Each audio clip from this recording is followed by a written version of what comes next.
이번 시간에는 텍스트에 그라디언트 색상을 적용하는 방법에 대하여 알아보도록 하겠습니다.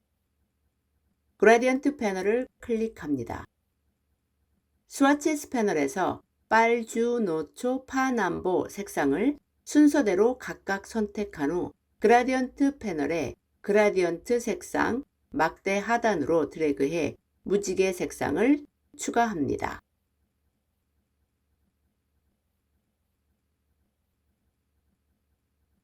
간격이 일정하지 않다면 각각의 그라디언트 슬라이더를 선택하고 좌우로 드래그해 간격을 조절합니다. 그라디언트 패널에서 무지개 색상 아이콘을 클릭하고 스와치스 패널로 드래그해 방금 만든 무지개 그라디언트 색을 저장합니다. 레인보우 텍스트를 선택한 후 스와치스 패널에서 무지개 그라디언트 색을 클릭합니다.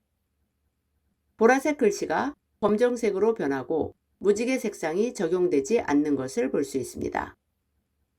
지금 우리가 보는 글씨는 검정색인데 툴 패널 하단에 있는 필 색상 아이콘을 보면 색상은 무지개색인 것을 볼 수 있습니다. 그 이유는 편집 가능한 살아있는 텍스트는 그라디언트 색상을 적용할 수 없기 때문입니다.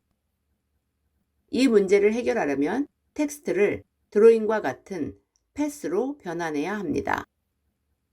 텍스트가 선택된 상태에서 오른쪽 마우스를 클릭하고 Create Outlines를 선택합니다. 스와치스 패널에서 다시 무지개색을 클릭합니다. 각각의 글자에 7가지 무지개 색상이 개별적으로 적용되었습니다. 그러나 각각의 글자가 7가지 무지개 색상을 갖다 보니 시각적으로 좋아 보이지 않습니다. 이 문제를 해결하기 위해 그라디언트 툴을 선택한 후 Shift를 누르고 왼쪽에서 오른쪽으로 드래그합니다. 전체 글자에 7가지 무지개 색상이 단 한 번만 적용되어 색상이 자연스럽고 시각적으로도 예쁩니다. 지금까지 텍스트에 그라디언트 색상을 적용하는 방법에 대하여 알아보았습니다. 편집 가능한 살아있는 텍스트에는 그라디언트 색상을 적용할 수 없기 때문에 그라디언트 색상을 적용하기 전에 텍스트를 그림과 같은 패스로 변환해야 한다는 점을 반드시 기억하시기 바랍니다. 그럼 오늘 강의는 여기서 마치겠습니다. 그레이스 교수의 일러스트레이터 강좌를 시청해 주셔서 감사합니다.